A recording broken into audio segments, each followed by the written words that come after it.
তুমি এসেছিলে আমার জীবনে অপ্রকাশিত ভাবে, ঠিক যেন হঠাৎ করে নেমে আসা বৃষ্টির আগে সে নরম হাওয়া হয়ে। তোমার উপস্থিতি ধীরে ধীরে আমার জীবনের প্রতিটা কোণায় জায়গা করে নিয়েছিল। আমি টের পাইনি কখন তুমি আমার অভ্যাস হয়ে গেলে, কখন তোমার নামটা আমার প্রতিটা দোয়া আর স্বপ্নের ভিতরে ঢুকে গেল।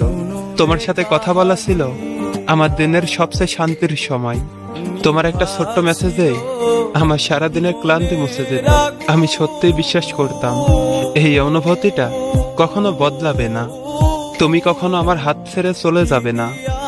কিন্তু মানুষ তো বদলায়, তুমিও বদলে গেলে। তোমার কথাগুলো ছোট হয়ে গেল, সময়গুলো কমে গেল, আর অজুহাতগুলো ধীরে ধীরে অনেক বড় হয়ে উঠল।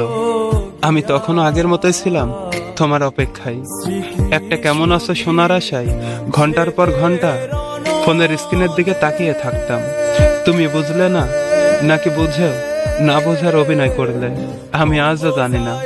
শেষ পর্যন্ত তুমি ছেড়ে দিলে, আর আমি ধরে রাখার সব চেষ্টায় হেরে গেলাম। কারণ ভালোবাসা কখনো একা ধরে রাখা যায় না, এটার জন্য দুজনেরই সমান ইচ্ছা লাগে। এখন মাঝে মাঝে খুব ইচ্ছা করে সবকিছু ভুলে যাই, তোমাকেও ভুলে যায়। কিন্তু কিছু মানুষকে ভোলা যায় না, তারা অভ্যাস হয়ে যায়, শ্বাস নেওয়ার মতো প্রয়োজন হয়ে যায়। তুমি হয়তো এখন ভালোই আছো, হয়তো সত্যিই আমাকে ভুলে গেছো, কিন্তু আমি আজও তোমাকে ভুলতে পারিনি। কারণ তুমি আমার জীবনের শুধু একটা মানুষ ছিলে না, তুমি ছিলে আমার সবকিছু।